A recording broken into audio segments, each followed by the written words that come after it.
Hello everyone, this is me Khadija. তো নতুন একটা ব্লগ ভিডিও নিয়ে চলে আসলাম আপনাদের সাথে শেয়ার করার জন্য। এই ভিডিওটা যদিও অনেক দিনকার আগের, তবুও ভাবলাম আপনাদের সাথে শেয়ার করেই ফেলি। এই ভিডিওটা ছিল মূলত আমাদের একজন কলিং চলে যাচ্ছিল, তাই ওনাকে কেক দিয়ে সেলিব্রেশন করে আনন্দের সহিত বিদায় জানাচ্ছিলাম। আর এদিকে দেখেন আমি পুরো হাবাইত্তার মতো কেক খাওয়া শুরু করে দিয়েছি।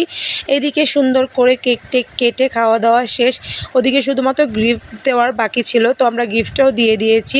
তারপরেই অল্প একটু কেক খেয়ে মন পেট কিছুই ভরেনি, আরও খেতে ইচ্ছে করতেছিল, তাই কি আর করার, রাত্রেবেলায় বের হয়ে গেছি কেক কেনার জন্য। তো বাজারে গিয়েছিলাম, সাথে আমার পুচকেটাও ছিল। তো আমার পুচকেকে জিজ্ঞেস করতেছিলাম যে কোন কেকটা সে নেবে, এবং সে যেই কেকটা পছন্দ করেছে ওর পছন্দ অনুযায়ী আমি সেই কেকটাই নিয়ে নিয়েছি। যাই হোক, তারপর একটা সুন্দর প্লেস খুঁজতেছিলাম যে কোথায় আসলে বসা যায় কেকটা নিয়ে একটু সুন্দর করে ঢংচং করে। যেহেতু আমি একটু ভিডিও করি, সেই জন্য সুন্দর করে ভিডিও করার জন্য একটা প্লেস খুঁজে পেয়েছি। তারপর ভাবলাম যেহেতু রাত হয়েই গেছে, একবারে ডিনারটা করে তারপরে বাড়ি ফিরবো। আচ্ছা, আমার মতো এরকম কে কে আছেন যে যখন যা করতে ইচ্ছে করে তাই হুটহাট করে ফেলেন? আর কেকের কথা কি আর বলবো ভাইরে ভাই, আমার মিষ্টি যেই কোনো জিনিসের উপর অনেক বেশি লোভ। মিষ্টি খেতে আমি অনেক বেশি পছন্দ করি, আর কেক খেতে তো অনেক বেশি।